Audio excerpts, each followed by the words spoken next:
The following ShishMed podcast is a production of drpodcasting.com. On this edition of the ShishMed podcast, it's another ShishMed Connections preview for you people. Let me ask you this. Have you ever thought about using micro-influencers to help humanize your brand, build credibility, grow your service lines? What's that you say, Bill? What are you talking about, micro-influencers? Well, if you have that question, we have the perfect session for you. Brittany Strum from Olmsted Medical Center is going to do a great session on micro-influencers. Micro might sound small, but they can play a big part in your marketing. So let's get to Brittany, right? No. This is the ShishMed Podcast Rapid Insights for healthcare strategy professionals in planning, business development, marketing, communications, and public relations. I'm your host, Bill Klaproth. With me is Brittany Strum. She is here. She is ready to go. She is the Director of Marketing and Business Relations at Olmsted Medical Center as we talk about her session, Micro-Influencers versus Brand Podcasts, Humanizing Health Brands and Build Authentic Partnerships, the Pelvis Party Approach. More on that coming up. Brittany is speaking on this topic during the 2025 ShishMed Connections Conference, October 12th through the 14th. Make sure you get yourself registered right now to see great sessions like this. Brittany, welcome. Hi, Bill. Thank you so much for having me. It is great to talk with you. I'm so interested to hear about this and the Pelvis Party approach, of course. But before we get to that, can you first explain to us what are micro-influencers? Sure. Micro-influencers, you probably think of the word influencer and your brain might connect that to social media, and that would be correct. Micro-influencer, there are different levels, and micro, smaller, is what you would think of. So anybody on social media having around 10 to 12K followers, and then they go to macro and mega, but we're going to focus on micro because that's what we're working with. Okay, so 10K to 12K followers. That's basically a micro-influencer. Correct. So where do you find these micro-influencers? Do they have to be local in your market? That's the best approach, working locally within your market, because they're going to reach your niche or your target audience. And you can find them on a variety of different platforms. It depends on what you're wanting to focus on, whether that's Instagram or TikTok or Facebook.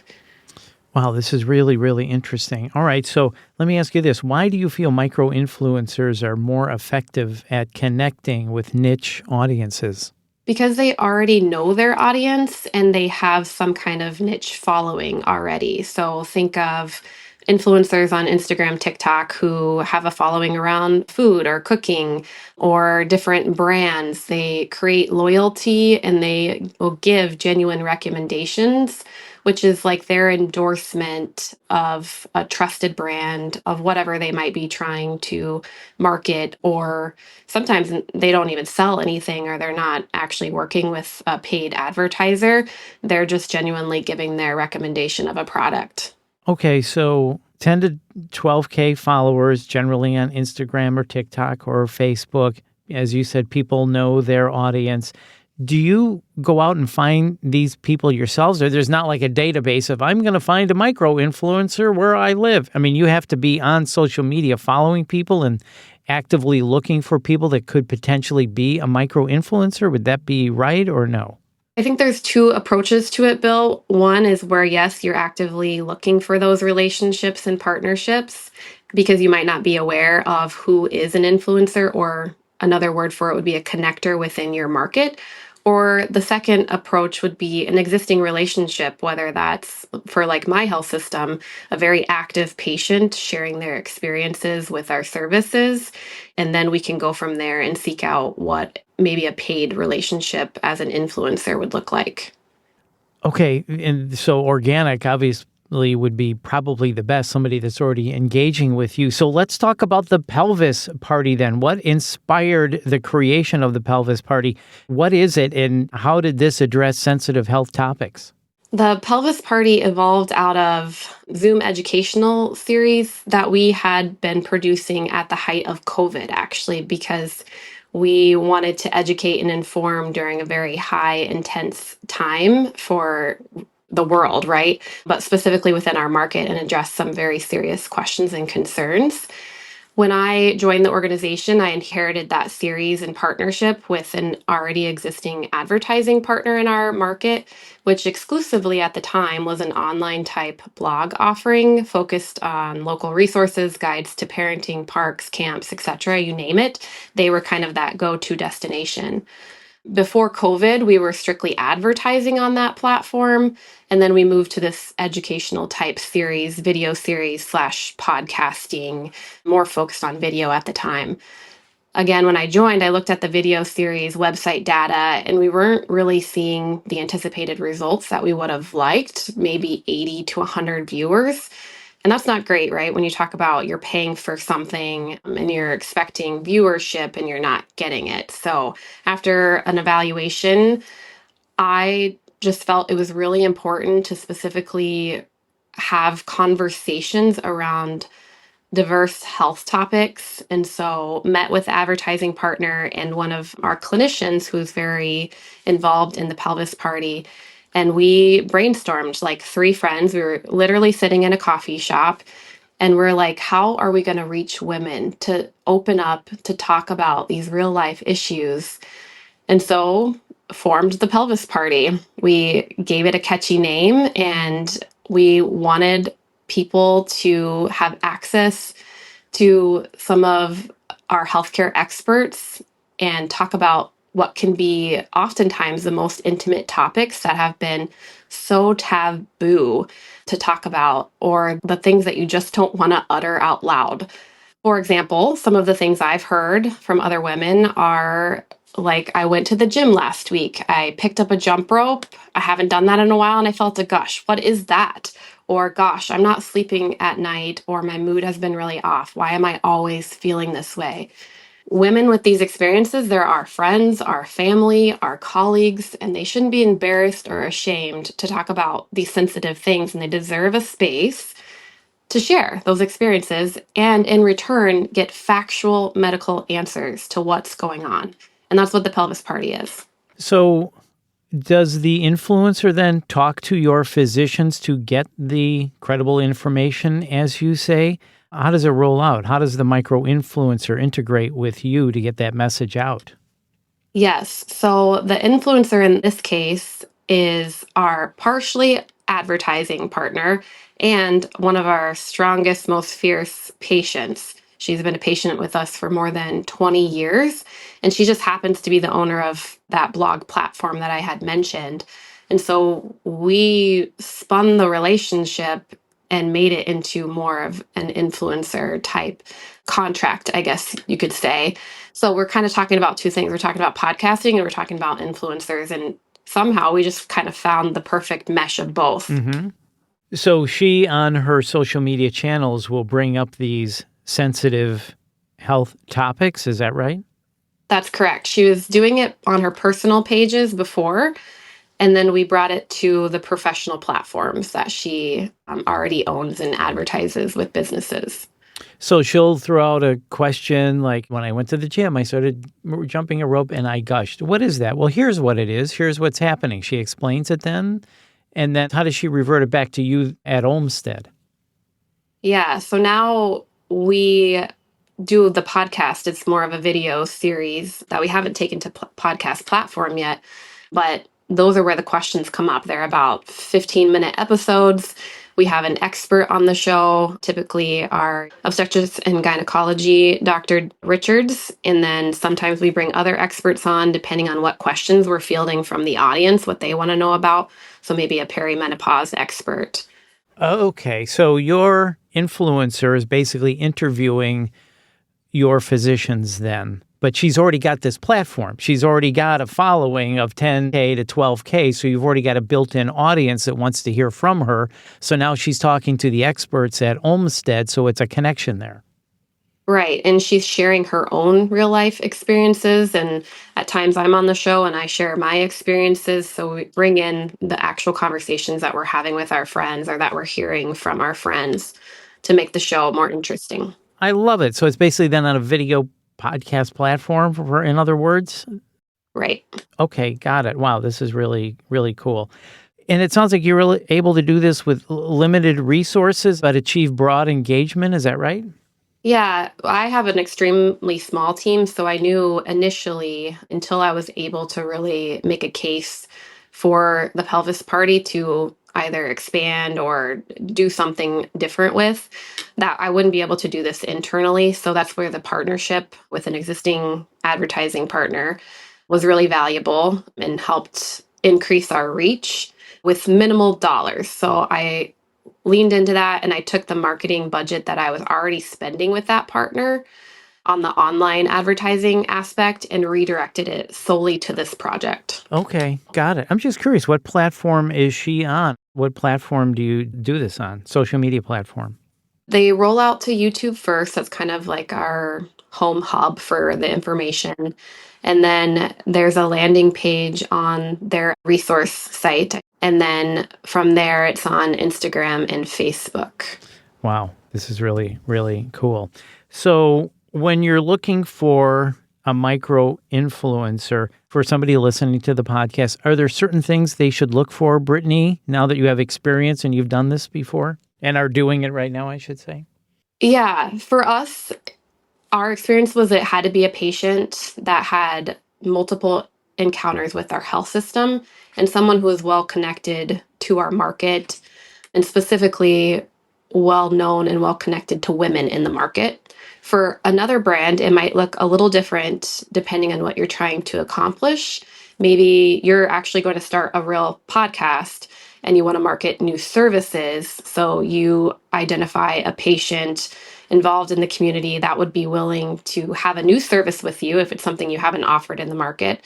Or maybe another approach would be it's an expert or a doctor, clinician, nurse in a particular service line within your system that you would like to market and have that expert share within their sphere of influence a patient that could be identified for the show. I think there are a lot of different approaches.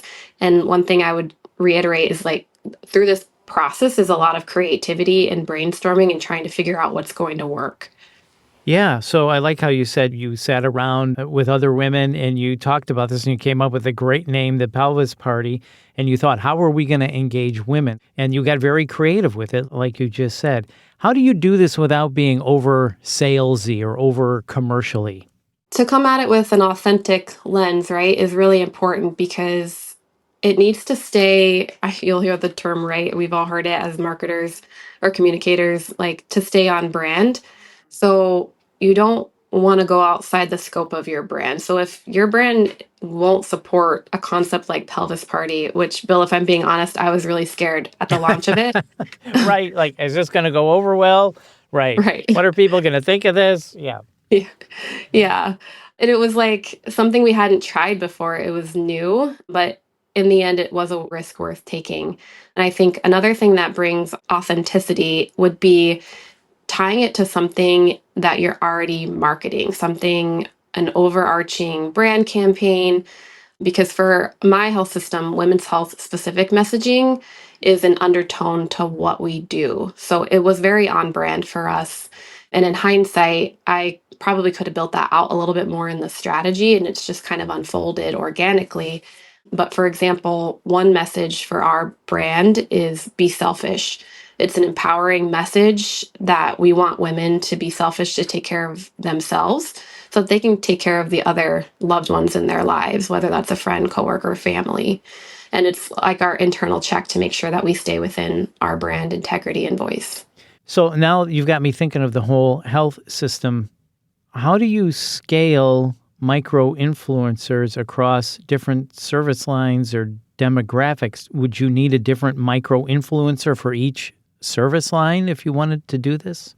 For us, we've been thinking about one, we started with women's health, but how does the pelvis party apply to other service lines? Could it apply to orthopedics? And would we need different influencers? And we've already done that. If you take a look at some of our episodes, let's say pelvis party makes you think of pelvic health issues, maybe, but we've brought on two other influencers and not paid, but they were going through a surrogacy journey with Olmsted Medical Center and brought them on to share their story and their why. And it was really, really powerful. So I think it is scalable. And it could go in a lot of different directions, again, depending on what your strategy and focus is for your system. Right. So you would bring potentially a new micro influencer for a different service line over to your advertising partner, your advertising agency that's kind of assembling the videos and whatnot, and then just kind of recreate the campaign that way? Yeah. And we are using the word micro influencer, Bill, but another word for it could be your patient champion. And these don't have to be, when you talk about budget and resources, not everything has to be a paid relationship. If you have people who are really enthusiastic about your brand or their customer experience with you, they're going to want to share that. I think where the budget and resources comes into play is depending on whether you're doing podcast, video, etc., is the production, hosting, and then distribution. Yep, absolutely. Well, I like that term patient champion, and you used connector earlier. So, Brittany, of course, people always want to know, well, what's the ROI? What's the return on investment? How do you measure those types of things? If you're distributing on social media, which you should be, that's a lot of platforms where people are engaging and finding information. We look at views, engagement metrics around likes, commenting. We have a hub for our content specifically on a landing page where all of the episodes are listed, and we track various metrics using website clicks, bounces, etc. And beyond that, you could set up a mechanism for gauging your sentiment, your brand sentiment, because KPIs don't always have to be quantitative, right? It's kind of what you hear from people as well. So, for example, for Olmsted Medical Center, we have heard that clinicians are hearing from their patients about the Pelvis Party. And that's really powerful, especially when you talk about how are you going to present this information, your ROI, to senior leadership. Sharing those actual encounters that patients have heard about the Pelvis Party and they learned something is a good message for senior leadership in the buy-in to whatever your project is or your initiative. So you gauge likes, commenting, views of the landing page. Since it is a video podcast, right? I imagine views on YouTube. Is that correct? Correct. Do you offer an audio version only, or is it just the video version on YouTube and social media? More to come on that, Bill. Probably during the conference, actually, I'll be sharing what our next steps are going to look like. I like it. You heard it here first, people. Brittany's going to drop some knowledge and some secret information on you at ShishMed Connections 2025. I love it. Brittany, this has really been fantastic. Just a couple more questions for you. Are there any things that we should avoid, potential pitfalls that we need to be aware of if we're thinking about doing a campaign such as yours?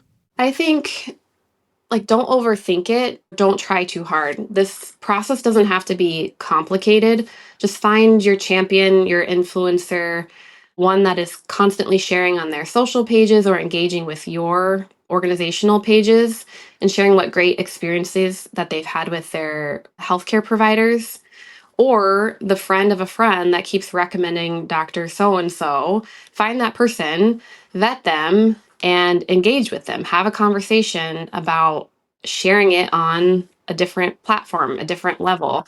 And I mean, each brand has to decide what's right for them, whether it's going to be video content, podcasting, or something else. That's all really good stuff. Brittany, this has really been interesting. I've enjoyed talking with you. This is going to be a great session. It's going to happen Monday the 13th at 11:25. So make sure you go check out Brittany in this session. Before we wrap up, one last question, Brittany. Anything else you want to add at all? I would say be bold. Don't be afraid to have the vulnerable conversation. That's what the Pelvis Party is all about. But I think it applies to strategy as well.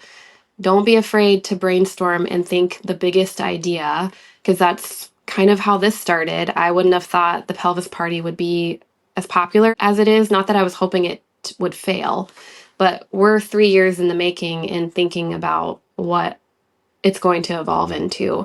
And it's been a really fun process. And I think really that's what healthcare needs. We need to liven it up, be genuine, be who we are as brands, and showcase that in our marketing efforts. Well, when you say liven it up, the Pelvis Party, certainly it sounds like it's livening it up. That's for sure.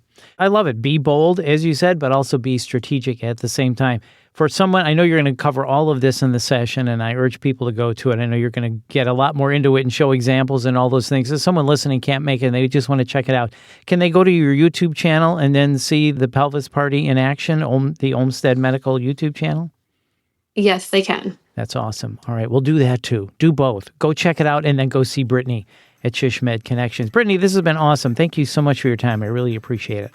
Thank you, Bill. Thanks for having me. You bet. And once again, that is Brittany Strum. And Brittany, as I said, she's going to be speaking at ShishMed Connections 2025 in Dallas. Her session specifically is on Monday the 13th at 11:25.